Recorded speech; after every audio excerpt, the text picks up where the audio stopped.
I failed so many times, it makes my stomach hurt. Like, do you know how many days I walked to the courts and was like, today's gonna be the day? I'm gonna dunk a basketball today.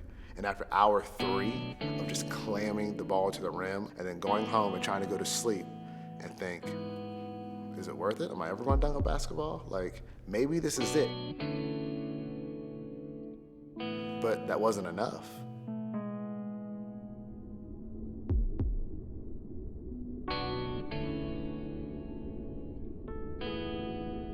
Because on paper, I used to look like I wasn't even on the team. 5'5", 117 pounds. I didn't want people to count me out because how tall I was. I didn't have really any real role models that was my height. So that was like the hardest thing for me is I didn't see anybody who was like me that could do it. You know how I got my first dunk? An accident. The ball bounced off the rim and I caught it and put it back in and grabbed the rim. And guess what? I didn't dunk for 3 more weeks after that. But I still did it. And then I saw an article about a Russian powerlifting team, and there was a fat Russian celebrating after a powerlifting event. And he was celebrating, but he was like 3 or 4 feet off the ground. So I started researching Russian powerlifting and like all the stuff that they did, like as far as like explosion training. Like that summer from my sophomore year to my junior year, I gained about 25 pounds of muscle. I put 18.5 inches on my vertical leap. And people always say, well, why do you work out so hard? I'm like, how many people do you know that's 5'5" dunking? That's what it took. So that's the only style of training that I know, because it's not normal to jump that high off the ground and take a basketball with you and then land safely. It's not normal.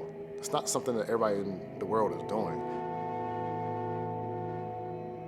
I had to do so much ridiculous training and hours of running, jumping, and lifting and throwing stuff just to put a little basketball inside of a cylinder that's 10 feet off the ground.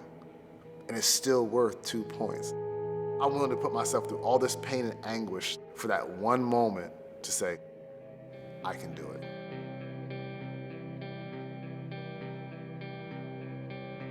Everybody fails. The only way to get to succeeding is failing. You have to learn how to succeed. It's just that simple. It's not easy. Just because a road you choose doesn't have pavement on it doesn't mean you need to walk down it.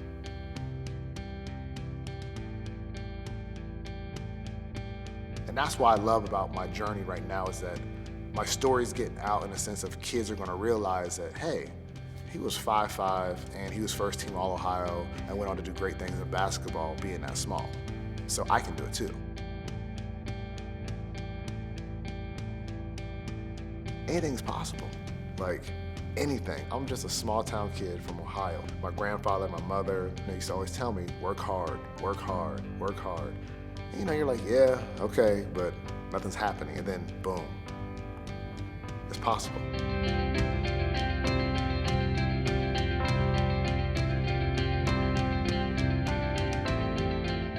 I train this way because I want kids to realize that just because you're small, just because you're not from a big city, you can still do it. You can still live out your dream. You can still dunk a basketball. You can still be the best player on your team if you want to.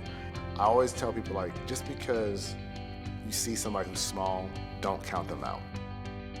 And I think that's so cool is that I have the chance to tell that kid who's in Iowa right now, sitting in front of his computer watching a YouTube channel, and he finds my video and he finds out that I'm the same height as him, and for one split second, he may think, I can do it. And that's enough. Brandon Todd hits for a career-high 42 points, 10 three-pointers, and the Bobcats, top seeded sectional, move on to the sectional final.